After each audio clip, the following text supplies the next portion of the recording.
storm and flood damage on private property. Can we keep doing this time and time again? It's hard, but I think we can. I'm an optimist. Look, and I admire Paddy Gower, the On Ice program, to try and educate people about these risks out into the future. It's a great program. I encourage people to look at it. But I'm also one. Look, Nelson had a major event in 1970 that killed 2 people. This was a similar size event that we had in August 22. Can we cope? Yes, we can, but we need to be open that the risks are increasing, and we need to do those things like improve our resilience. And every one of these that we get, whether it be Cyclone Gabriel or RNZ, that we learn some lessons which will never enable us to completely prevent the loss of life or the loss of homes, but that we get better at it. It's an incoming tide, Paddy, that is, it's going to get more difficult, but if we're smart, you get central and local government working together, you get the scientific community helping support us. Yes, we can get through this, but we need to be open about those risks. Nelson, me and Nick Smith, thank you very much for your time. Scott May lives in the Hotu Valley in the south of Nelson, and at the time of the storm, 160 tonnes of soil slid down the hillside behind his house. Scott has had a payout by EQC of more than $100,000 and is still working to find a fix to the unstable land around his property. Scott, thank you for joining us. Take us back to that day. What did you wake up to find, mate? Morning, Paddy. Yeah, it was just your normal weekend, and we'd had like lots of rain for months. It was just consistently falling, and it didn't feel like there was going to be an end. And I think that weekend there was the sort of alerts that it could be super heavy, but I don't think anybody really had any sort of inkling of what was in store, really.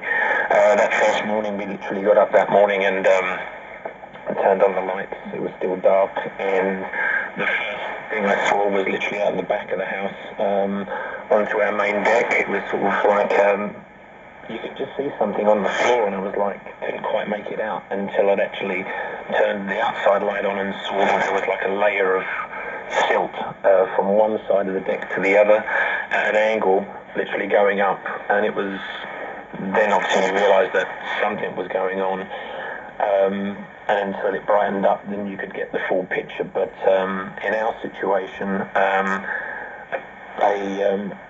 there was a break in a paddock, actually ours, and it had broken above us and our neighbours. All the earth from that paddock literally came straight down the hill. It was like a stream of liquid coming down the hill, and not really what you want for your weekend.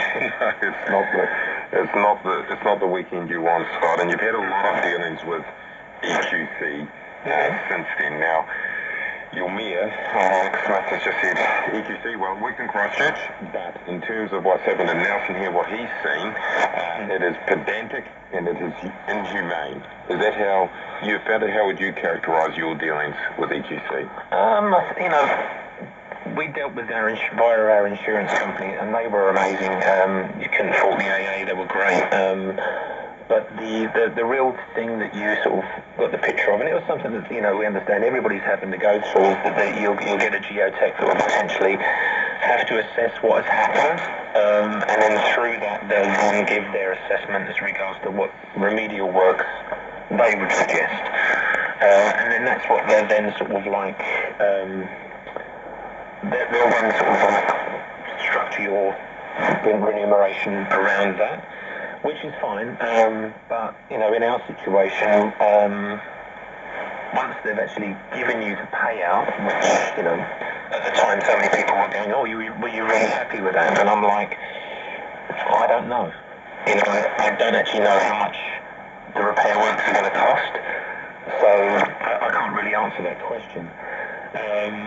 So where we then are left after that, we have to then engage the services of our own geotech, then engineer, and that sort of seems to be have been like a real to-in and throw-in situation for them to assess the actual practical remedial situation. So in our situation, it was assessed that the original suggestion from the EQC's geotech was not viable.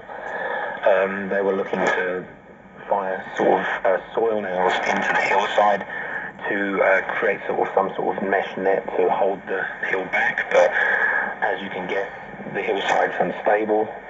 So basically, firing something into a hillside that's not stable, probably not the best practical idea. So, yeah, again, in doing that, it sort of torpedoes the idea, and it torpedoes the whole the payout that they've given us, because it's basically based on that. Yeah. So it's back to front. So they do an assessment. You are given the $140,000 payout, but then you've got to go and actually redo everything and figure out whether that matches with what you need done. Yeah. And the geotechs we've employed, I've got to sign off whatever's going to be suggested, and when then you look at that, it's like, well, all of your geotechnical charges and engineering charges as well all have to come out of that lump sum that you've been given. Again, they have a roundabout figure that they factor into that payout too, but in realism it's nowhere near the cost that you're having to pay. So our fear is obviously this is just a dwindling balance that's slowly sort of going down and down, and you're like, what can we practically do to safeguard our property? Because how much could you have to pay to do the work? You've been given $140,000. You're already spending that money to do the geotech work, and what could the cost come to? Do you feel, Scott? At this stage, where we've had 2 years to potentially, life has just been on hold. You can't do anything around this because the extra spending on your behalf, you're thinking that we're going to need it for this project. At this stage, I think we'll probably end up using everything that we've been given. We're trying to pay bills as they come, just from our own earnings and stuff like that, to sort of keep that nest egg as such. So again, it's still a moving target. Probably the best thing to explain it, really. Yeah, you don't know what's going to cost. No, we don't know. So your dealings with EQC, which is now called the Natural Hazards Commission, have been, I guess, underwhelming? Yeah, and I get the impression just from talking to a lot of people in the similar sort of situations, even through sort of like news articles and stuff like that, where they've reported and talked to other people, that it's just a general consensus across the board. It's like we sort of sit outside of the red and yellow tag situation.